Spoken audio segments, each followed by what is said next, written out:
पवन बाबू से बोला, अभी समझा पता नहीं, हम उनसे बात करब कि वो राष्ट्रवादी व्यक्ति हमें ऐसे राष्ट्र के विकास में अपन सहयोग दें। रही बात राष्ट्रवादी की, तो राष्ट्रवादी मेरे खून में है, राष्ट्रवादी में था, हूँ। और आजीवन और कुछ बोलते हैं कि जैसे पवन सिंह जी राष्ट्रवादी है, क्या मैंने पहले उनको नहीं मालूम था कि राष्ट्रवादी है? खूब मालूम था, क्यों नहीं मालूम था। राजनीतिक में आएंगे, राजनीतिक मुद्दों पे बात करेंगे, हम स्टेज शो पे जाएंगे, वहाँ उनका अपना कैरियर है, वहाँ भोजपुरी इंडस्ट्री के वो वहाँ गाना डांस करने जाएंगे, वहाँ ये सब बात थोड़ी बोलेंगे कि हम राष्ट्रवादी है। अब पॉलिटिकल आए, जहाँ पॉलिटिकल माइक लगेगी उस तरह की बात करेंगे, जहाँ डांस गाने का माइक लगेगा वहाँ उस तरह की बात करेंगे। अब आप लोग माइक लगा रहे हैं तो राष्ट्रवादी, अगर मनोज तिवारी चाह जाते तो पवन जी को टिकट ना मिलता, ऐसा हो सकता है?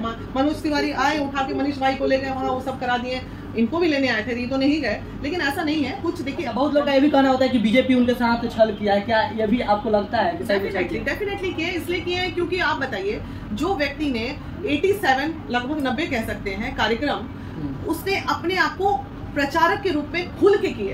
अगर वो 90 कार्यक्रम करते और 90 कार्यक्रम का भी 10-10 लाख रुपया भी लेते तो वो कितना करोड़ से करोड़, और सब लोग अपने डिसीजन के अनुसार, व्यक्तिगत निर्णय के अनुसार वो लोग अपना यू टर्न वाई टर्न करते हैं। लेकिन जहां तक पवन की बात है तो मुझे नहीं लगता है कि काराकाट विधानसभा से वो लोकसभा, बार बार मैं बोल दे रही हूँ सॉरी, कि काराकाट से वो वापस जाएंगे, ये मुझे नहीं लग रहा पर्सनली कि वो जाएंगे। बाकी देखिए, कुछ भी कहा नहीं जा सकता। अभी बिहार की जनता की नजर सिर्फ और सिर्फ पवन सिंह पे टिकी हुई थी कि इस बार बिहार में इनको मिल जाएगी टिकट। तो बिहार जब रिजल्ट, मतलब पूरे बिहार का जब 17 इन लोगों ने अनाउंस कर दिया बीजेपी वालों ने, अरे हम तो पर्सनली एको वो महिला को टिकट नहीं दिए बीजेपी लोग, तो ऐसे इस बार किए। देखिए, मैनिफेस्टो जो बना है पवन का वचन वो बिल्कुल क्लियर है। पवन के वचन में जो पहला हम लोग का रहेगा वचन वो है डालमिया नगर, जो सालों साल से बंद पड़ा है, उसके बाद बिक भी गया, फैक्ट्रियां बंद होती गई, जगह बिकते गए। नमस्कार, अभी हम पटना में हैं और महिला विकास मंच के राष्ट्रीय संरक्षक वीणा मानवी जी के पास हैं। आइए मिलते हैं और बहुत सारे विषय पर बात करेंगे। देखा जाए कि पावर स्टार पवन सिंह जी के चुनाव प्रचार के लिए गई थी। मैम, सबसे पहले स्वागत है। बहुत बहुत। कैसे हैं आप?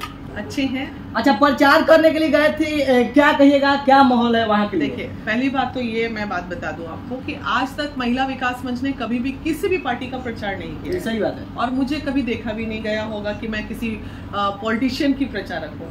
मैं अपने एक भाई के लिए गई थी, और चूंकि वो निर्दलीय हैं, किसी पार्टी से नहीं है, इसलिए एक रिश्ता हो गया ये काउंसलिंग के दरमियान उनके साथ हमारा, तो लगा कि नहीं, मदद करनी चाहिए, तो इसलिए चले गए थे। और महिला विकास मंच के मुद्दों को लेके वो काराकाट विधानसभा जो भी लोकसभा और 6 विधानसभा जो भी है वहाँ पे, उसमें कुछ अच्छा महिलाओं के लिए हो उनके बनने के बाद, तो इसलिए एक उम्मीद से हम भी सपोर्ट कर रहे हैं। लेकिन मैम, इस पर भी लोग सवाल उठाएंगे कि वीणा मानवी जी पैसा ली है क्या, इसलिए किसी के प्रचार में नहीं जाते, पवन सिंह जी के प्रचार में नहीं है? ऐसे तो कोई काम ही नहीं है जिसपे वीणा मानवी पे आरोप ना लगे, क्योंकि मुद्दा चाहिए लोगों को।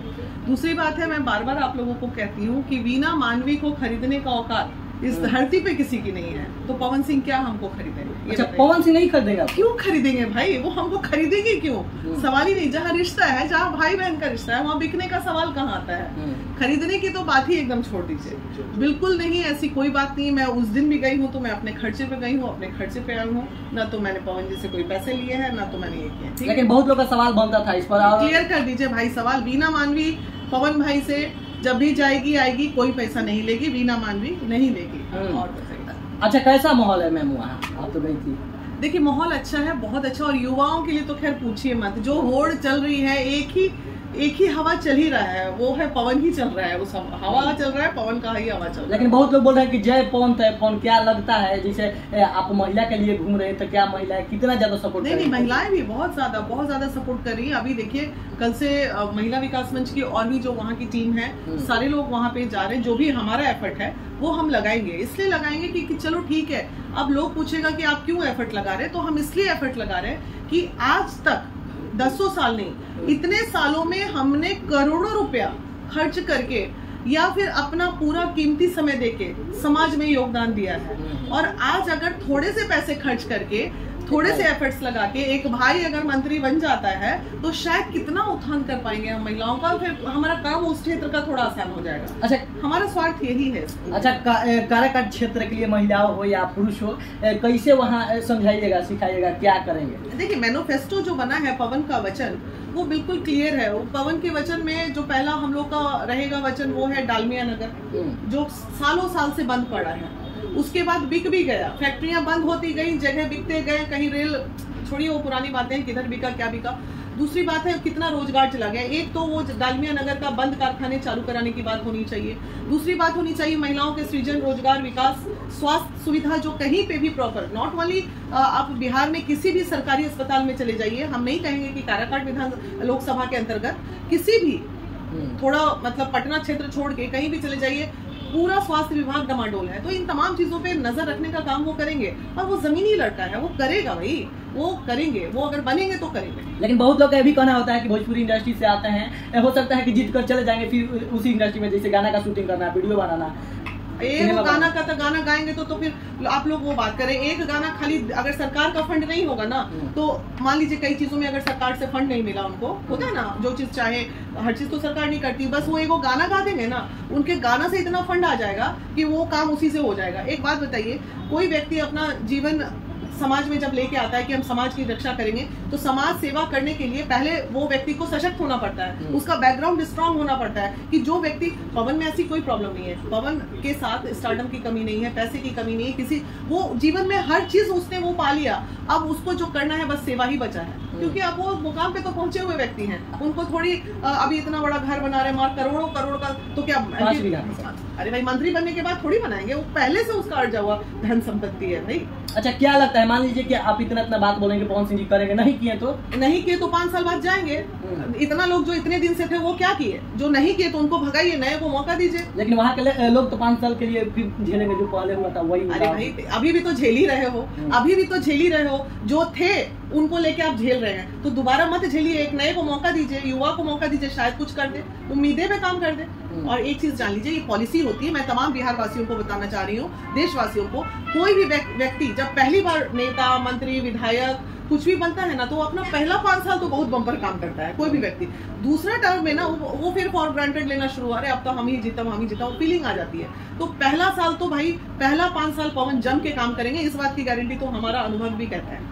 अच्छा, क्या कहिएगा जो कि बोलते हैं सांसद है बीजेपी के मनोज तिवारी जी, बोलते हैं कि पवन सिंह जी को यू टर्न लेने के लिए समझाएंगे, आप क्या कहते हैं उस बात को? देखिए, यू टर्न लेना या डब्लू टर्न, वाई टर्न, ये सब चलता रहता है, राजनीतिक है, और सब लोग अपने डिसीजन के अनुसार, व्यक्तिगत निर्णय के अनुसार वो लोग अपना यू टर्न, वाई टर्न करते हैं। लेकिन जहां तक पवन की बात है, तो मुझे नहीं लगता है कि काराकाट विधानसभा से वो लोकसभा, बार मैं बोल दे रही हूँ, सॉरी, कि काराकाट से वो वापस जाएंगे, ये मुझे नहीं लग रहा पर्सनली कि वो जाएंगे। बाकी देखिए, कुछ भी कहा नहीं जा सकता अभी, जब तक नॉमिनेशन नहीं हो जाता है तब तक कुछ भी नहीं कहा जा सकता। माने अभी संकोच में है? नहीं, संकोच में नहीं, मैं कॉन्फिडेंट हूँ, लेकिन अचानक कुछ हो सकता है ना, राजनीतिक क्षेत्रों में कब कहाँ क्या चीज बदलाव हो जाए कोई नहीं जानता। कहीं ऐसा भी बदलाव हो जाए कि ऑपोजिशन पार्टी, ये पार्टी, वो पार्टी मिलके, हो सकता है कुछ ऐसा न्यूसेंस क्रिएट कर दें ये लोग कि नॉमिनेशन रद्द हो जाए। बहुत सारे भाई, राजनीतिक है ये, यहाँ छल पल सब चलता है। लेकिन पवन सिंह जी भी भोले भाले के नाम से जाने जाते हैं। भोले भाले, वो तो है ही भोले भाले, इसमें कोई शक नहीं।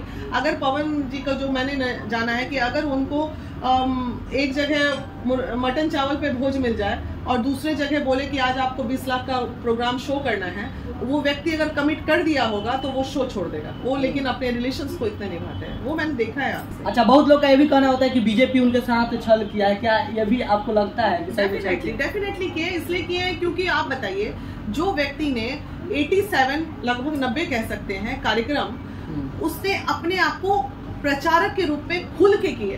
अगर वो 90 कार्यक्रम करते और 90 कार्यक्रम का भी 10-10 लाख रुपया भी लेते, तो वो कितना करोड़ से करोड़ कमाते। लेकिन उन्होंने अपना दिलो जान सब चीज बीजेपी को लगाया।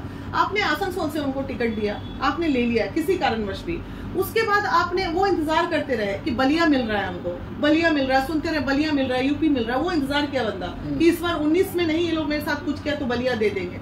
उसके बाद बलिया भी निकल गया हाथ से, यूपी का रिजल्ट आ गया, फिर बात ये उम्मीद हो गई बिहार वासियों को कि ओ लगता है इस बार तो बिहार मिलेगा ही। पूरी बिहार की जनता की नजर सिर्फ और सिर्फ पवन सिंह पे टिकी हुई थी कि इस बार बिहार में इनको मिल जाएगी टिकट। तो बिहार जब रिजल्ट, मतलब पूरे बिहार का जब 17 इन लोगों ने अनाउंस कर दिया बीजेपी वालों ने, अरे हम तो पर्सनली एक को वो महिला को टिकट नहीं दिए बीजेपी, लोग तो ऐसे इस बार किए कि क्या ही बताएं। तो उसके बाद ही ना उन्होंने निर्णय लिया, ऐसा तो नहीं उन्होंने कोई गद्दार, अरे वो आज भी बीजेपी के सिपाही हैं, वो जीतेंगे तो कहाँ जाएंगे, बीजेपी में जाएंगे, तो वो तो बीजेपी के ही है। मैं तो जनता को यही बताना चाह रही हूँ, भाई जिता दो, वो तो बीजेपी के ही सिपाही हैं। अच्छा, मनोज तिवारी और कुछ बोलते हैं कि जैसे पवन सिंह जी राष्ट्रवादी है, क्या मैंने पहले उनको नहीं मालूम था कि राष्ट्रवादी हैं? खूब मालूम था, क्यों नहीं मालूम था। राजनीतिक में आएंगे, राजनीतिक मुद्दों पे बात करेंगे, हम स्टेज शो पे जाएंगे, वहाँ उनका अपना कैरियर है, वहाँ भोजपुरी इंडस्ट्री के, वो वहाँ गाना डांस करने जाएंगे, वहाँ ये सब बात थोड़ी बोलेंगे कि हम राष्ट्रवादी। अब पॉलिटिकल आए, जहाँ पॉलिटिकल माइक लगेगी उस तरह की बात करेंगे, जहाँ डांस गाने का माइक लगेगा वहाँ उस तरह की बात करेंगे। अब आप लोग माइक लगा रहे हैं तो राष्ट्रवादी तो वो है ही, और सही में वो है राष्ट्रवादी।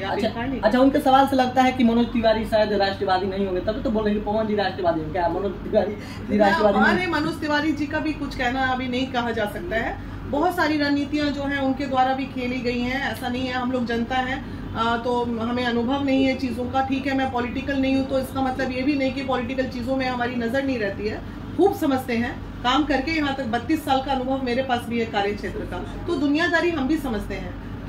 अगर मनोज तिवारी चाह जाते तो पवन जी को टिकट ना मिलता, ऐसा हो सकता है?